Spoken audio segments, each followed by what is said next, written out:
Hi, this is Private Air Station, and this morning we're bringing you day 603 of Russian invasion into Ukraine. As always, with former advisor to the Office of the President of Ukraine, Lieutenant Colonel Alexey Arestovych, Yuri Romanenko, and Nikolai Feldman.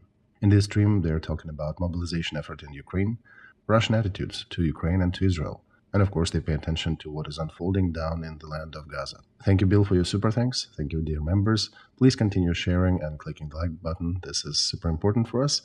And with this, let's deep dive into day 603. Enjoy.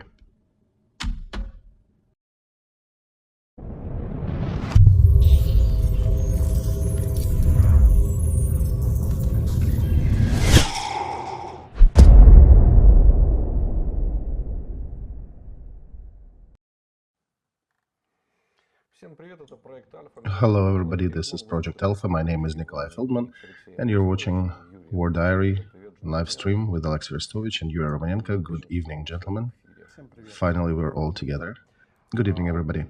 So, we missed a bunch of news by not going live yesterday, so we'll try to catch up today. And number one, of course, let's start in Ukraine. Big offensive effort by Russians, again, near Avdiivka. A lot of messages that the fighting is heavy all along the front line.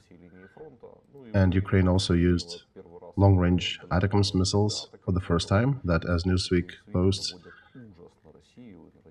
produce a lot of fear in Russian troops. Alexey, let's start with ATACMS. In your opinion, did ATACMS missiles change situation drastically on the front? Is it a game changer or not? Thank you, Nikolai. No, it isn't. Successful use is not indicative of, by itself, of a game changer weapon. Plus, changing games requires a lot more factors. But we indeed carried out a successful attack, and we hit Berdyansk and some targets in Lugansk. So with a radius of about 160, 130 kilometers, we reach pretty much throughout the most occupied. Right, they wrote it's 165, the real range of it. Yeah, it's not 300, it's about 150, 160. And these are cluster munitions that we're using. They cannot be used on the Crimea Bridge. There'll be no use of that because the warhead splits into small cluster munitions which cannot cause much damage to a concrete structure. But if we get eventually a real warhead, then this bridge might feel real bad. But it is still a serious weapon that will make them more concerned about positioning their troops, equipment, and aviation, and it will force them to move aviation further away from the front because they keep drinking our blood a lot. For example, in Zaporozhye, K-52 helicopters with Vikharis, the missiles that reach up to 8 kilometers away, and they go out at night on missions, and they're burning quite a bit of our equipment. So now we do have, finally, a factor that allows us to move away, to push out Russian helicopters, Russian aviation away from the front, so their shoulder of use increases and the effectivity of use of this weapon falls down drastically, which definitely will have consequences because it was a serious factor in the Russian military hierarchy and whatever was used to work on the front line. So they will have to move the bases for the helicopters, right? So we reached Berdyansk, and now they have to move them further out to Crimea and hide it there. And depends how far it is. If they move it 2 or 3 times further, that adds just as much to the frontline approach. So at least this task will be resolved for us. There are a lot of speculations, Alexey, in the information media why ATACMS appeared all of a sudden. How sudden was it, in your opinion? How right it is, in your opinion, that it showed up so unexpectedly? Well, not exactly unexpectedly. Just a second, there is something in the news coming.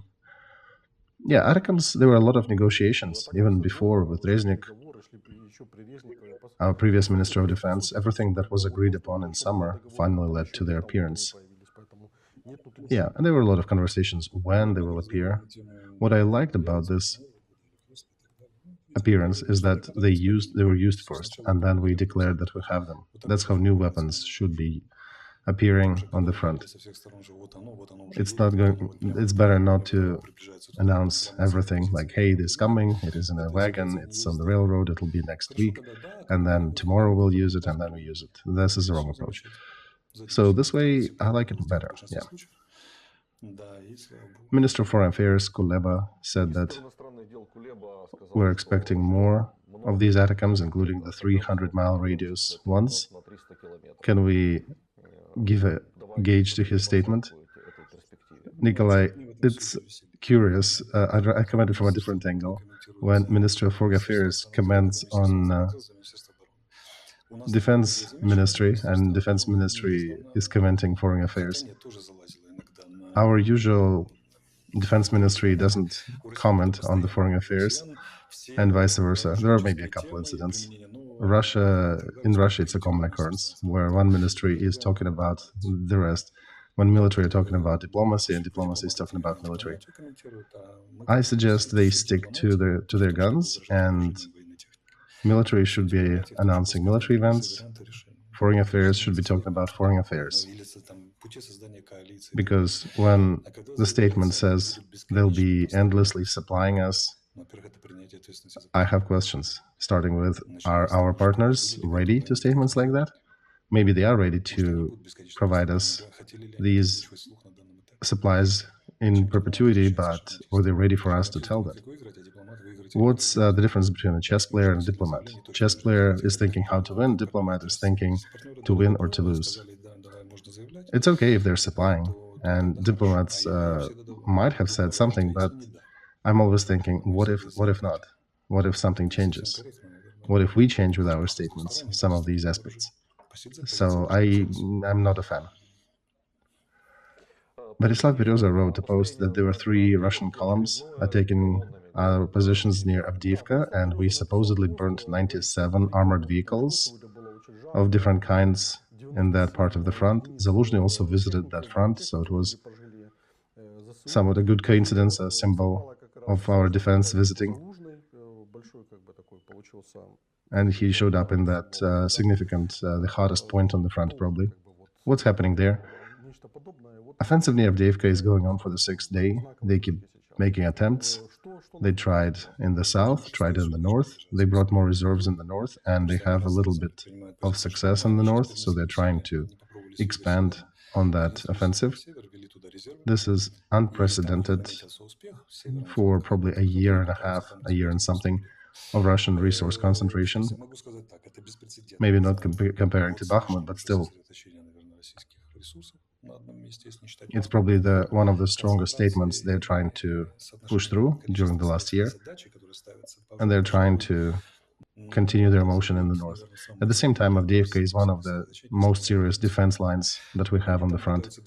We actually do have some concrete positions there, a lot of entrenchments and a lot of fortifications. So one needs to really be a Russian general to pick that place for attack. Since the times of Sun Tzu, the idea was to find a weak point with your enemy and attack there.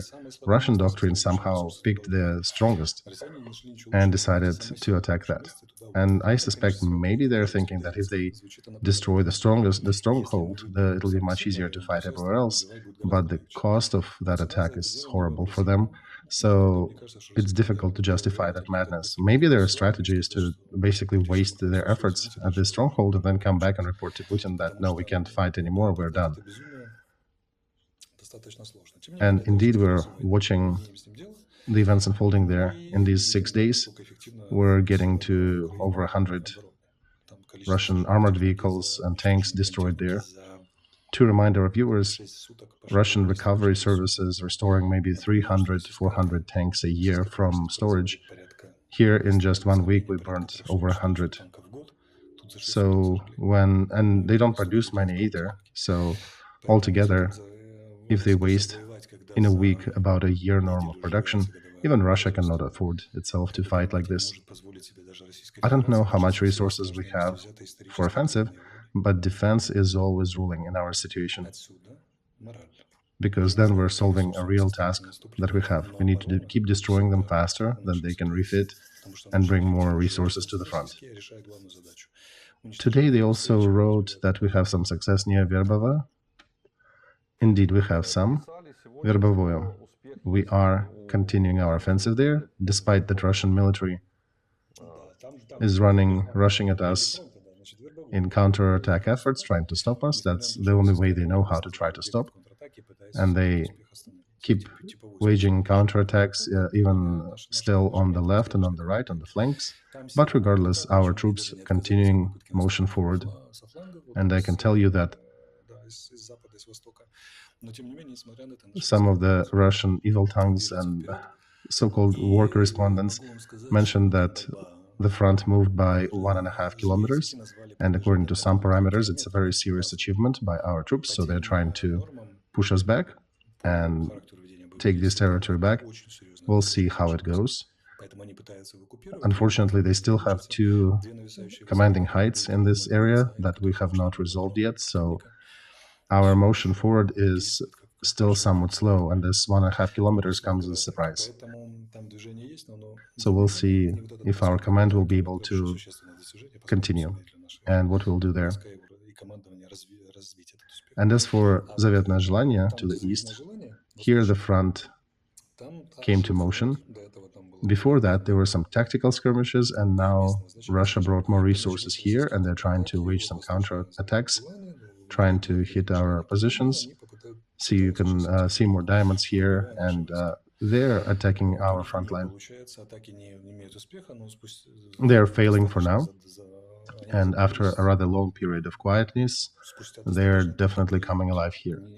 And in Ugledar, they're also trying to push us further away from Volnovakha, which is a serious railroad junction, and we know that they're conducting a lot of engineering work in Volnovakha. They're electrifying, they're putting a bunch of improvements into the railroad network to support their southern flank better. If you remember, at the very beginning of this campaign, on the 24th of February, one of the main strikes was aiming at Volnovakha to take a serious railroad junction immediately and to go around Mariupol. And glory and honor to the 53rd Brigade. I think they were the ones holding it till all of them were, most of them were killed. But yeah, they didn't save much, didn't care much for their lives. They were holding positions, and by the way, they were holding these positions while we were evacuating some of the orphanages from Volnovakha. There are several big orphanages there, including the one for disabled children. Not many people are aware of that. There probably will be a page of this war that somebody will eventually write a screenplay or a movie script for. Our guys and girls were standing there holding the enemy forces, which were 7 or 8 times exceeding their numbers. And while the orphanages were being moved, they were holding to the last man. So this is a separate page of this war. And Volnovakha basically is now reachable by our artillery, and for them this is a key point that they need to hold. So they're trying to push our troops back near Ugledar. This is where, in some parts, our front line approaches the railroad as close as 8 or 20 kilometers. This is where field artillery can reach it. So for them it's unacceptable, and they're trying to push us away. And they're also still active in Kupyansk and Svatovo, up north, and this whole race of Russian command all over the front probably indicates that they're very attentively listening to what we're talking about. The moment we started talking about defense, active defense, since Arestovych, Romanenko, and Feldman are talking about Ukrainian troops and the need to defend the front line, they decided it's time to attack. Well, congratulations to them, but we have not really exhausted our effort. We're just talking about more effective use of our troops. So that's what they're discovering now all along the front. Now, we don't exactly know what is happening, for example, in Kherson area, but some of the Russian social media screaming that some forces crossed Dnieper and causing a lot of harm to their troops, and they cannot effectively fight that. I would remind that Russia still holds about 75,000 troops in Kherson area. They're of a very low quality, but even that low quality troops brought to any part of the front will still be somewhat a concern. But for now, they cannot remove them. And why they can't? Because there is a network of roads. There is a road to Melitopol, which only is about 75 kilometers away. So, and the road to Crimea also goes from there. So, if we occupy that, if we kick them away from their positions and liberate our territories there, we will cause them even more grief. So they're concerned. They're talking about concerns that Ukraine is doing something on that bank, and Russia cannot really call that motion. And this is one of the elegant, expected but elegant moves of our command, which already caused Russian generals a lot of concerns. We just don't know the exact numbers of reserves and how much we'll throw on that flank, and shall we be able to continue our successes there. But if we succeed, it may be a very decisive motion on the southern front. Do you think, Alexei, that whole ignition on the whole front line, that they're attacking everywhere, is it because you think we don't have enough entrenchment fortifications along the front? Well, we never had them except for a couple of places. So they have not been attacking. So not that. We can maybe connect it to Putin's visit to China, where he was probably relying on some action on the front to be able to say that Ukrainians are tired and we're attacking. And several days ago, he, by the way, started a speech where he said Ukrainian offensive has stalled and has lost, and now we are attacking. So it could be a political statement they wanted to make. And by the way, they still have those goals of reaching the borders of Lugansk and Donetsk regions. They will probably not cease doing it to the very end of war.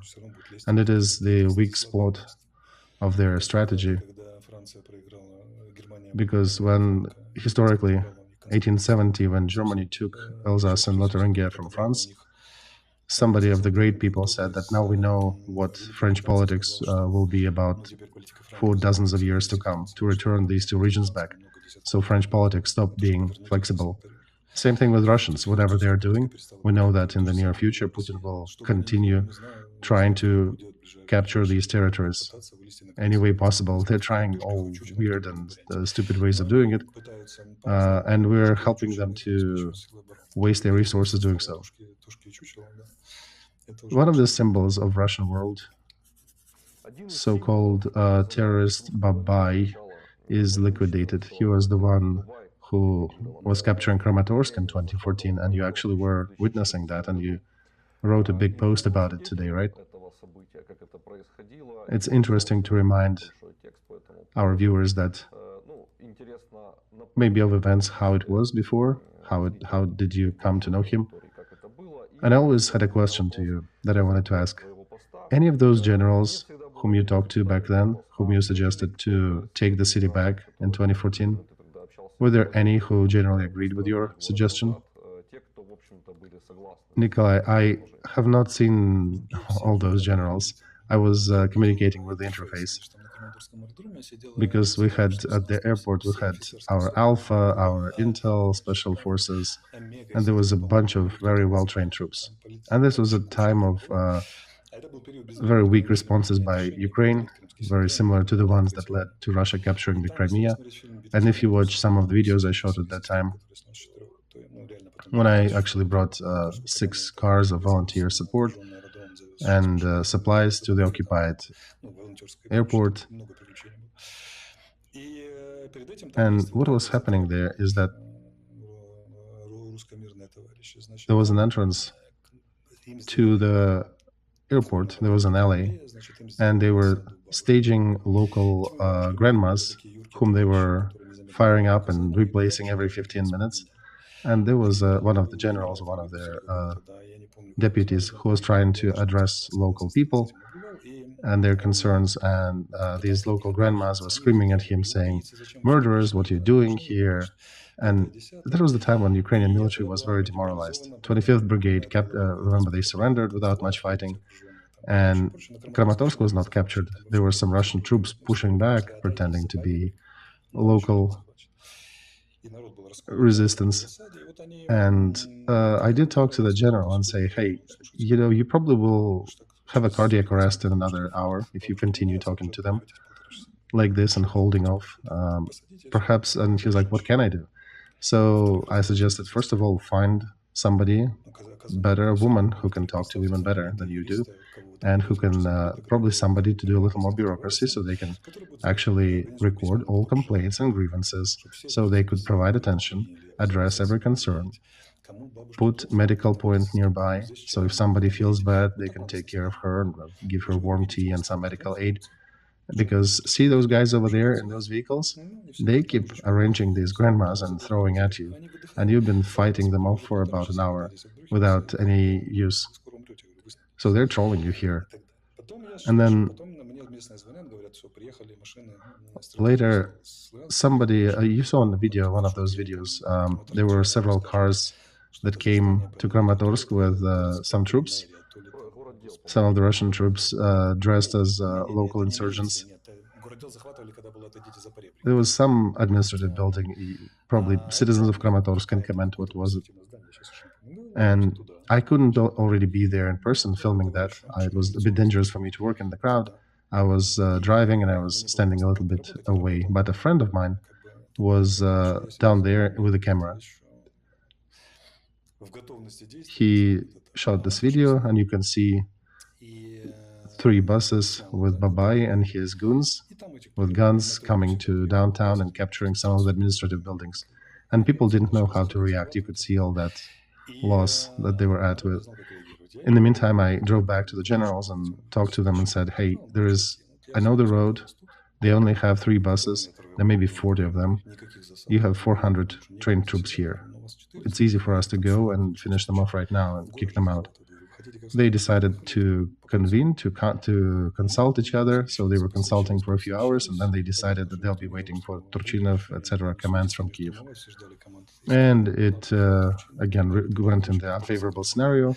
City went for 3 months under these goons. They tortured and killed some, just because however many of those generals we had there, 10 or 13 in that airfield, and Kiev failed to make a proper decision at the moment. It was a very demoralizing time in our history.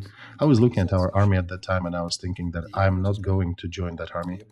As a captain of that time, I was in the rank of captain, I did not want to go join them, because I cannot be listening to these idiots who can't make a basic decision. So I went and did some volunteer effort on my own. You can actually see that in the video. And we did some counter activity. Also, I created a program, People's Reservist, where we organized active military and people's resistance, how to act, what to do in these situations. That was a big effort. And all 2014 and half of the 2015, I was out there on the front line, running around as a volunteer. Slavyansk, Kramatorsk first, and then the other parts of that front. So those scary 33 engagements that some people are saying I'm trying to embellish when I served in 72nd Brigade, that is not that. That includes those 2 years before it. And those people who know, who were with me, they can confirm that pretty well. I worked a lot with Battalion Dnieper, not only with them, but with them a lot. And we actually did cause a bit of grief to the invaders. And in the middle of 2015, there was already some bureaucracy starting. Show us the password, and we won't let you to the front. I didn't want to deal with that. And then in 2018, after all that volunteer effort, because I was volunteering and I was aiding locally, you actually were shooting some of the videos, you saw that. So in 2018, I wanted to basically try the dress, what is it like to be on the front line?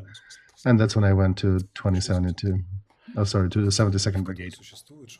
And some of my enemies are trying to concoct a myth that Arestovych was hiding at the beginning of war, 2014, and then in 2018, he joined the 72nd Brigade and then boasted about his 33 engagements on the front. No, it's not that. I was there since 2014, but that's, yeah, it's probably for another evening of memories. But yeah, speaking of Babai, that karma made a loop and finally caught up with him. I saw him from about 60 yards. My pal who was shooting the video, he saw him at about 40 yards. Ukraine should change the way we mobilize our troops. Garbulin and Valentin Badrak, analysts, they came out and published an article saying that our motivation and mobilization effort is subpar, despite a stable, high level of trust to our military forces. Mobilization is definitely a weak point in that system. And they're talking about a statement made by Representative of Minister of Defense, who said that hundreds of thousands Ukrainians are avoiding mobilization, and highlighting that military efforts will not be successful without a very transparent, a very clear-cut set of rules for mobilization and for rewards and system of support for mobilized citizens, and also how it stands with our congressmen and higher level bureaucrats, so it's more fair to everybody. They're trying to suggest a better system where motivation is taking a higher priority, so people in service, they understand what other benefits and their families' benefits will get. Also include more benefits for veterans, for those who retired from military. Also, they need to increase the number of independent inspectors and auditors in the system, and have a separate position of an auditor inspector who would not be reporting to the top of the military branch, but would be independent and would be able to monitor and audit their efforts. What do you think about that? I think this is one of the good branches, good way to establish several branches, like in America, where one branch controls two others, and likewise from the other side. So we definitely need an ombudsman who defends the rights of military. We had one position like that. Alena Verbitskaya is alone there, so they kind of messed up with the structure. She was trying. She is designated specialist by president on this effort, but she was barely coping when we had quieter times until 2022, and now it's completely over her capacity. I actually was one of the people who added the effort for her position to be created. But I agree that there should be a regional system established that would defend constitutional rights of servicemen. And Garbulin was always one of the most brilliant analysts, and he's one of the smartest people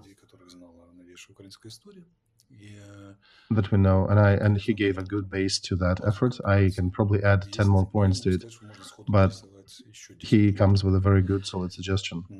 But in Ukraine, we always have a problem. We have enough people suggesting what needs to be done. We don't have enough people who's going to do that. So these fights over this position were happening in the president's office and the president's team office, even in the first week of this war. But and I did participate actively in some of them, but not many were listening, unfortunately. And mobilization without a guarantee, without time frame. I told them back then, you cannot mobilize people from here and into eternity without rotation, without vacation, without an opportunity for them to rest.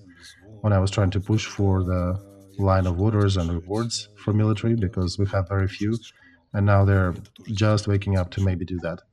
So it is not, this is the fruit that's not just ripe, it's already starting to rot. These decisions needed to be made at the beginning of the war, right?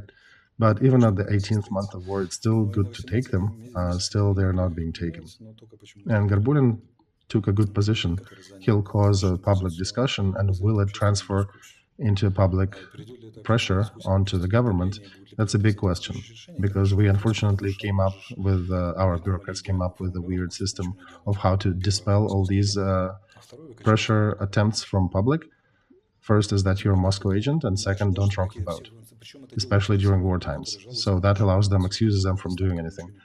And I want to say that then very often people who speak about the needed changes, they are the ones who are also using these 2 points to dispel any change. So my message to all of them is, hey, if you indeed want any change in this country, you will have to shake and rattle this boat. Otherwise, the politics doesn't work without shaking and rattling. So the previous president of Ukraine, right, before Zelensky, he took the same position about rattling the boat and Moscow agents. Yeah, with the only difference that he was accusing people of being American spies, not Russian spies. But otherwise, they are very similar. And at the last year of their time in service, they often fall into that comfortable pit of everybody is a Moscow spy or somebody else's spy. Everybody is grown up. People are adult. Nobody is suggesting us to rock the boat till the country falls apart, until it is consumed by our foe, Russia. But what we're talking about is the war cannot be used as an excuse to totally limit the freedoms of our citizens. Of course, yeah, they can be somewhat limited because of war times, but it's stupid to limit them to that degree. And even our martial law, implying that, okay, some rights will be limited, it doesn't imply that all the rights of citizens will be limited. And unfortunately, here you can either buy out, you can pay for your legal rights and have them to achieve certain vacation status or to not participate or do something. You can get these rights, but this rattles the boat, probably, in my opinion, even more, because that causes corruption and it basically deteriorates the execution branch of our government. And one can say that Rabulin, the ex-secretary of the Defense Council of Ukraine, can be accused of rattling the boat of Ukraine. He is attacking mobilization, right, as these evil tongues may say. But he's bringing up very valid, very serious matters. And people need to understand that they need to stop this hysteria in the administration. The war is not a reason to forget about constitutional rights. It is a mechanism to mobilize them. And the most of the effective rights are usually forged in the difficult times. If you look at the historic examples of United States, for example, the war for independence, then inner bickering between states, then the war of 1812 when Brits burned Washington, then the Civil War they had. That's when constitution, amendments to constitution, and relations between federal center and the states were forged. All the successes were usually achieved in difficult times when people were fighting for these freedoms. They are usually achieved in a concrete situation when somebody wants to limit these rights and somebody wants to have them. And whoever wins draws that line, that share of rights you have. And that's a Soviet-type story, which is very Soviet, I would say. When people say motherland knows better and you need to stay mum, and with your little brains you cannot understand about your constitutional rights, and you should just sit and be quiet and obey the motherland. This is Sovietism, very Soviet thing that we still unfortunately present. And there are only two ways the government can go for: to preserve or to expand civil rights, or to cancel and destroy them. So there is no justification under any slogan to justify a systemic attack on the rights and freedoms, even if we talk about the destiny of the nation. Because then why do we need that victory if we become Russia? It's a philosophical question. And or there may be a trend to expand our rights, and there are no real in-betweens. So the model is rather simple. If the government is asking of citizens to sacrifice their lives, livelihood, whatever, then the government also must turn back and say, for that, over here, we'll expand and help you as much as we can. Of course, we're not United States, we don't have trillions in our budget, but in the aspect where we can, maybe 50 hryvnias, or whatever we can, we'll support you. And in our case, we have a total sacrificial message from the government. They're not really giving anything for people. They're demanding and demanding. Okay, but even historically, Mannerheim, who created that defense for Finland, remember? And who knew quite a bit about defense, right? Otherwise, he said that in order to defend your country, you need to make sure have a country that you want to defend. And this is 1939, very different times from ours.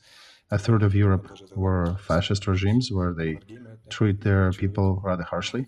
But even then, he brought up this question. And Mannerheim was not a sentimental and very soft person. He was very hard himself and a professional, but he understood that in order to demand sacrifice from people, you need to make sure you support and love your people and give them back something. And so I pose a question. Can you force a person in the 21st century to sacrifice everything to make sure they do something that he doesn't want to do? I think the answer to that, Alexey, is given by Ukrainian military, who very often comment on that. If somebody is mobilized against his will, do you think he'll be useful for you on the front line? And many of them say probably not, because it's difficult to trust such a teammate, right? Then, Nikolai, we have a lot of philosophical questions. Where do we take a lot of volunteers to stop the biggest war in Europe? And volunteers are already either in the army or in the enforcement agencies, who basically don't have that many numbers of volunteers. We managed to aggregate additional troops for additional offensive and strategic reserves, but it's not the flow that we had at the beginning of war, right? So, as an example, Wehrmacht, German army in the Second World War, who was kicking everybody's ass due to Hitler's politics and efforts and capturing territories in Europe.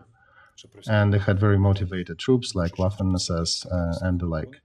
And then Britain, Soviet Union, and United States are solving a question: how do you take people who are not professional military? Because in Britain, most of them suffered during the very beginning of the Second World War. In America, they just didn't have that big of an army, and in Soviet army, most of them were either killed or captured at the first year of the war. So then they take a worker in Britain or in America who is, at least to say, is not a professional military, and they create a soldier, create a force out of these people who, when engaging with Wehrmacht, they physically break them and break their will, those motivated SS killers. So how do you manage to create out of a person who never was a soldier who can overcome and overtake the most serious troop in Europe?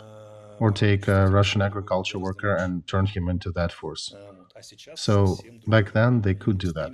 Times were different. Times were much less vegetarian than they are now. The level of pain was much different in the society in terms of how much effort government can exert on you.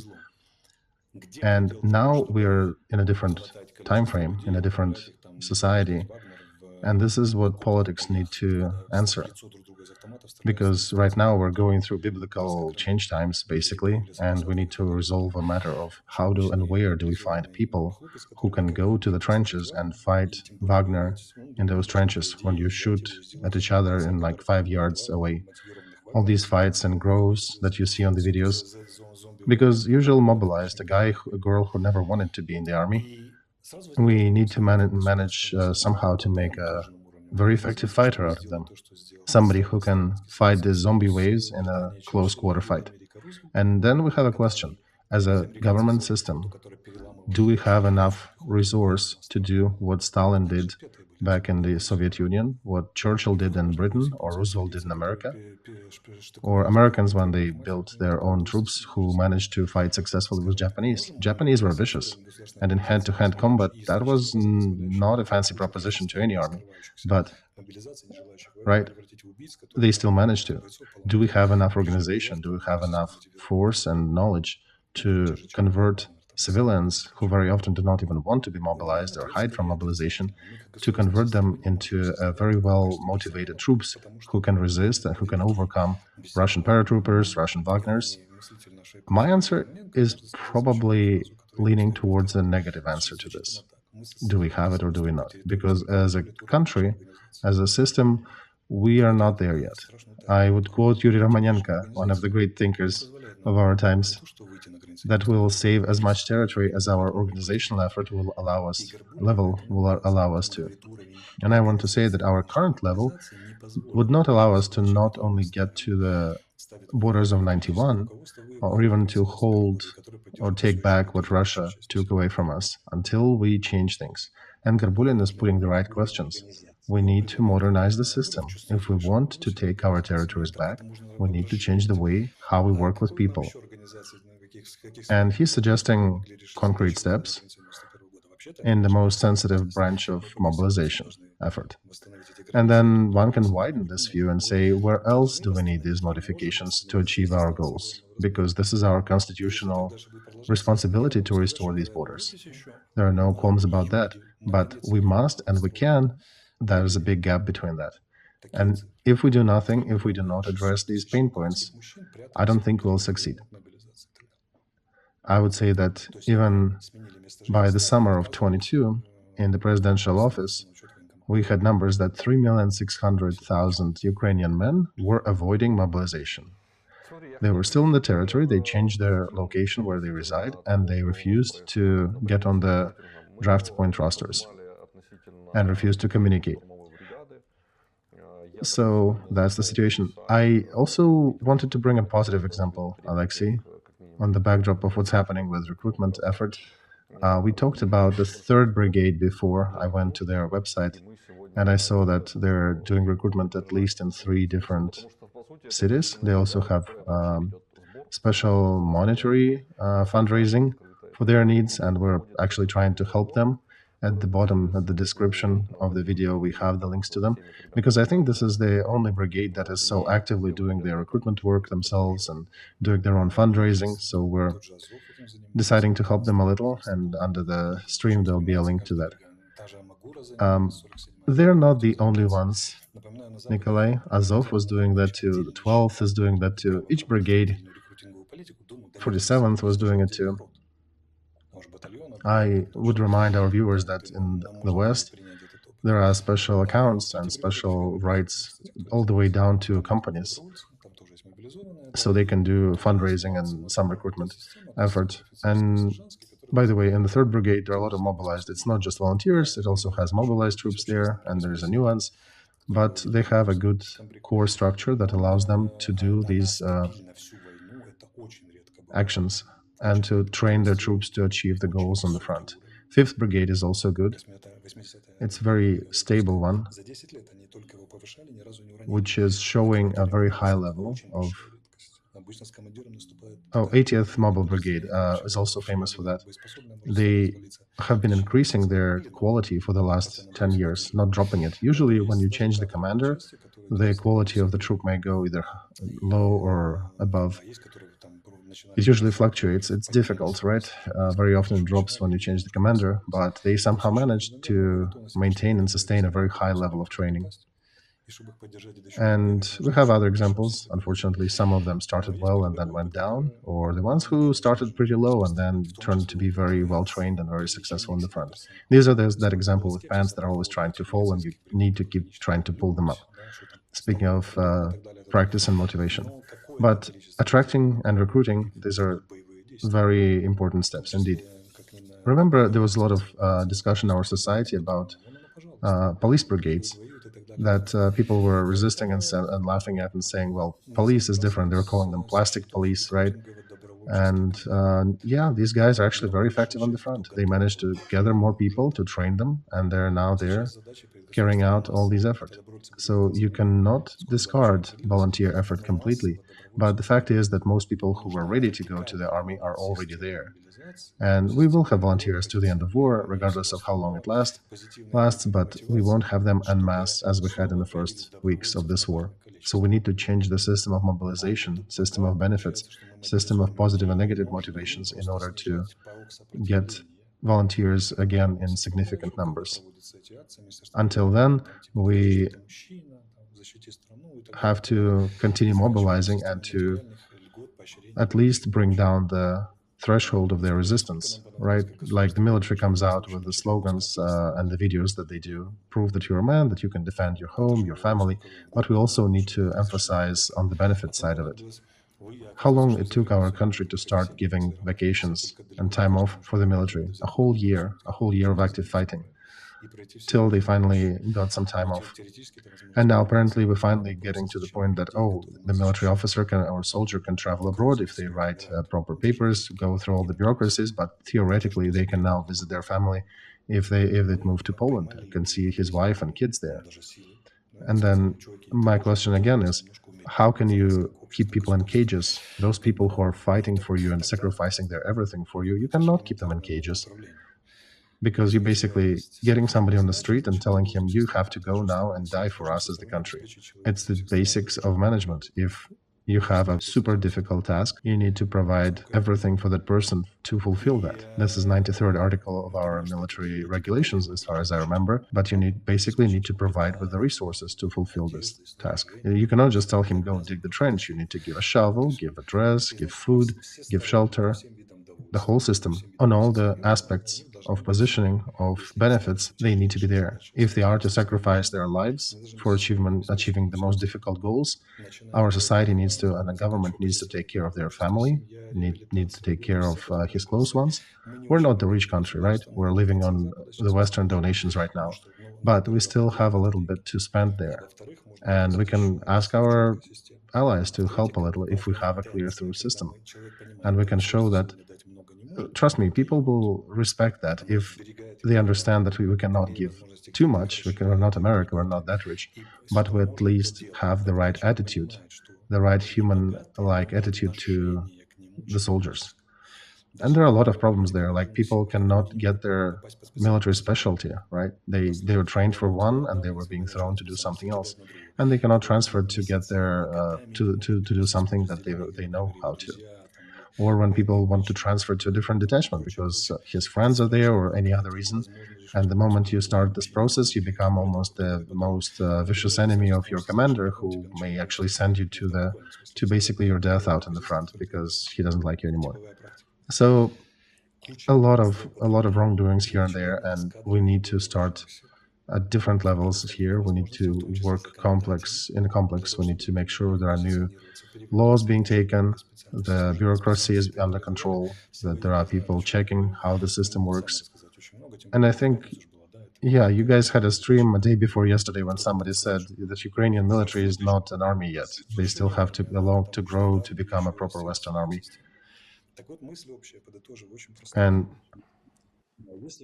to reiterate once again, if we are sending somebody to risk his life for us, we need to train, prepare, because it's unfair to send unprepared to the battle, and also provide a full package of support to his immediate family. All the rights and anything we can do, given our current limited condition and state, but whatever we can, we should be doing it. And that's it, that's the message. And if we just captured somebody as a draft, as a recruit, and sent him to the front, and he has a wife with kids in Poland, and he can't even leave the front, even if he is alive and he has his vacation time, it would be a very difficult proposition for us to continue finding people who will be able to fight for Ukraine on the front. So here we have a wood cutting tool that somebody hammered into that piece of wood a long time ago, and it keeps poking, and it's very uncomfortable. And we still have people who are ready to fight for Ukraine and risk their lives, but we still have even more people who are not ready yet to do it on the terms provided by the government. That's the message I'm trying to send, that these are improper, inhumane conditions. A free country should not be treating its people this way, setting these difficult tasks in front of them. And it can be resolved only if the government continues to move towards its people and to try to give as many benefits to and aid to their families as we can. Right? I understand we can't pay everybody $1 million, but just for mobilization, but anything we can do should be done.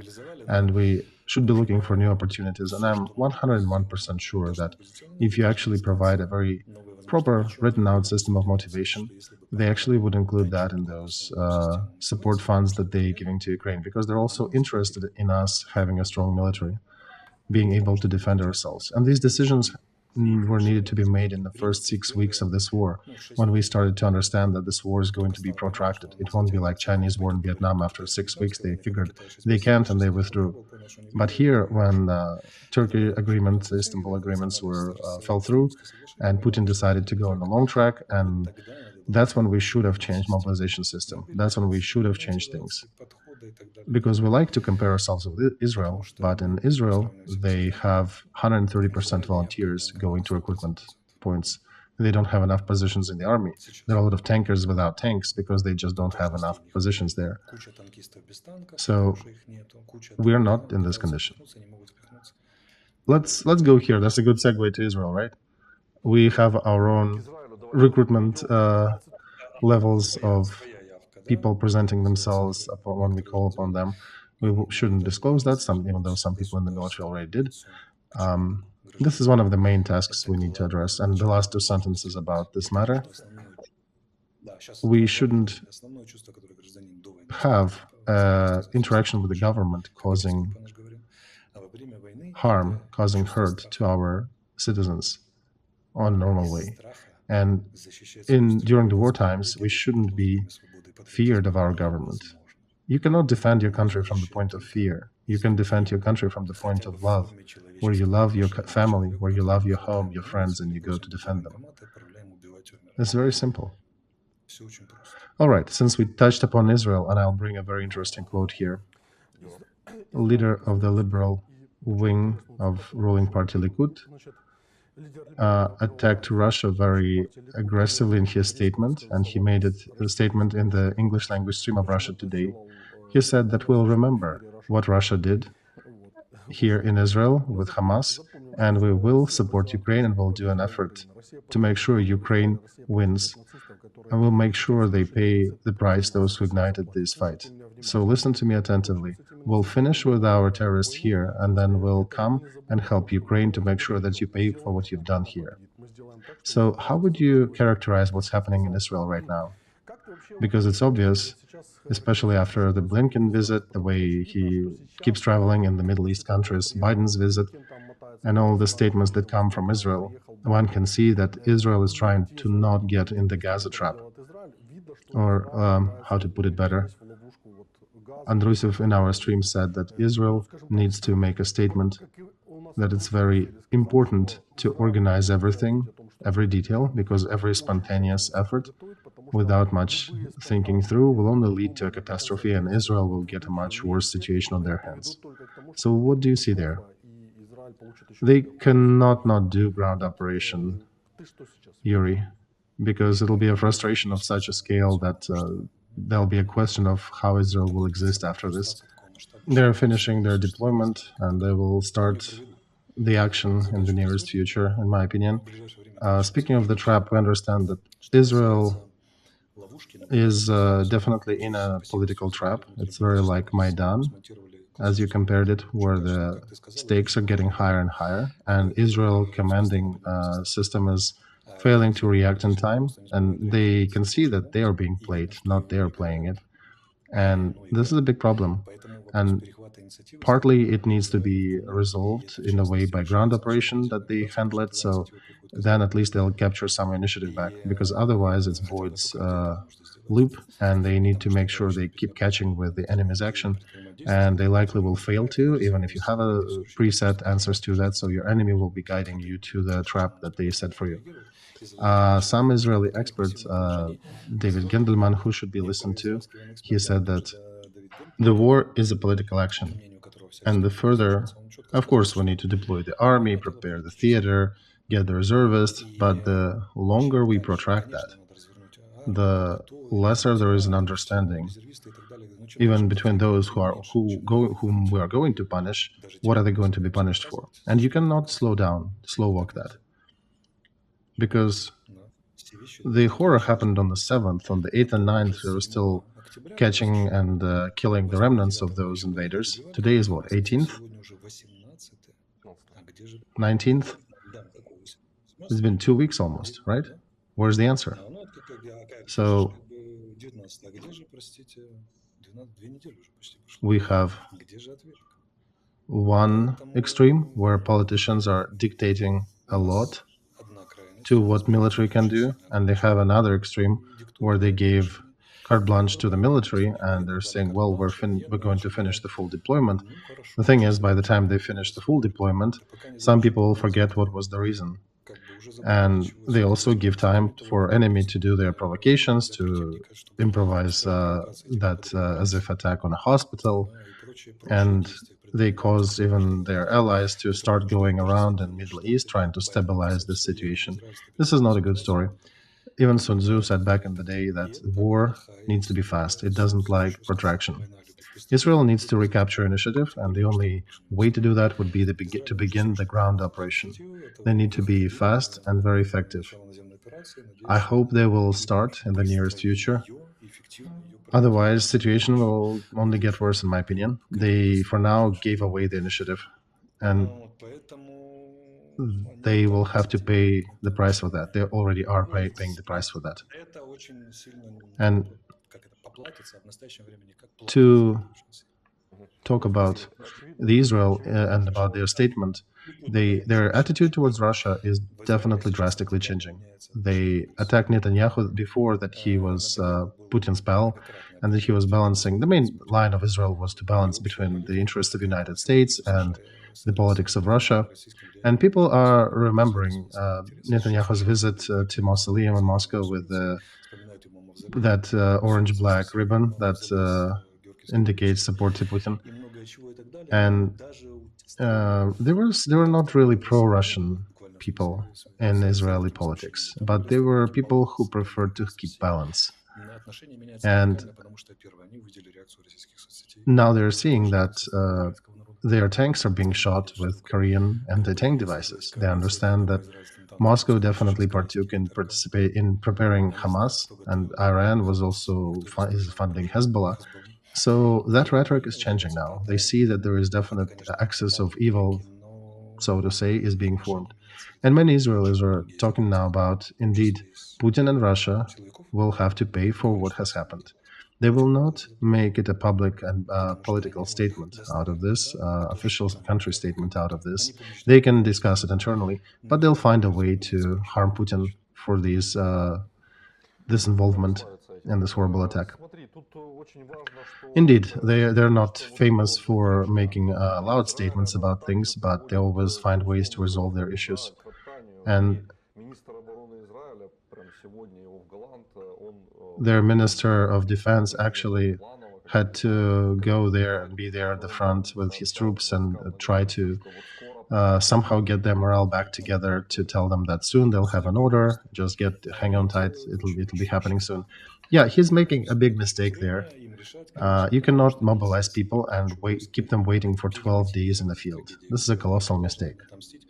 They're giving initiative to their strategic enemies, who are now kicking them, including in the field of international diplomacy, in the field of discussion about the tragedy of Gaza and the refugees, etc., and the illegitimate use of force. That's not how you play these games. They should have started ground operation much sooner, maybe with limited force, but they needed to start and then to increase the effort. And I wish Israeli leadership to get their bearings, otherwise they'll have a serious blowback. I wish they do it in their classic Israeli way, taking the initiative from the hands of the enemy and dictating how things will flow, because otherwise the price might be too high. So, Alexey, Lloyd Austin, I think we should have discussed that earlier, but I just noticed it yesterday. He said the formula that Israel needs decisiveness but not revenge. So you said that motivated troops were gathered, they're deployed around Gaza. What do you think in military logic? Decisiveness but not revenge. But he's pushing them, basically, Nikolai. He's telling them enough sitting in the field, go do stuff. But of course, try to be accurate about how you do it and do it proper. I guess Israel knows how to handle these actions in general. Israeli army is the most humanistic army in the world. Even being pushed by revenge, they would still probably be much softer army than many others, because they understand there are other interests at stake as well. Because Israel is, one needs to understand, even when they're pushed by rage, they will still try to operate in a very cold-headed way, like a surgeon, and not just go like a barbarian with a big machete and cut everything. And then, in a proper Israeli fashion, they can improvise and do the right things. But when the government fails to make a decision about taking the initiative, and it's not just about the ground operation, there are other ways to do it, and is now being bogged down in that situation where they're being asked, is it humane, is it not humane? It's a bad position. They need to retake the initiative. All right, we had a plan to discuss a few more publications, but we've spent a lot of time on the Ukrainian agenda, which is, of course, super important to us, given that we're casting from here and we have a basket of our problems here. But I suggest we move discussing these questions of China and United States to Saturday. Yeah, our main question here remains, do we succeed as a nation? Do we win in this war? And if it takes a long discussion, let's have a long discussion. Because the matter of mobilization is not a little matter, right? It's not a thing you can resolve quickly. It takes time. 100% agree with you, Alexey. But regardless, let's stop this discussion for today and transfer that to Saturday, to our stream then. And then we can talk about China. Putin is in China, right? So there'll be some results we can bring up. Okay, great. Thank you, Alexey. Thank you, Yuri. Don't forget, guys, to click the like button. And we do have links to those fundraising initiatives for some of the Ukrainian brigades at the bottom. For the 3rd Brigade, they are fundraising 30 million hryvnias. They already raised 13, so if you can aid them, please do. All right, and with this, thank you everybody who watched us. Do not forget to subscribe and click the like button. This is super important. Share and let the others know who needs to see that. Goodbye.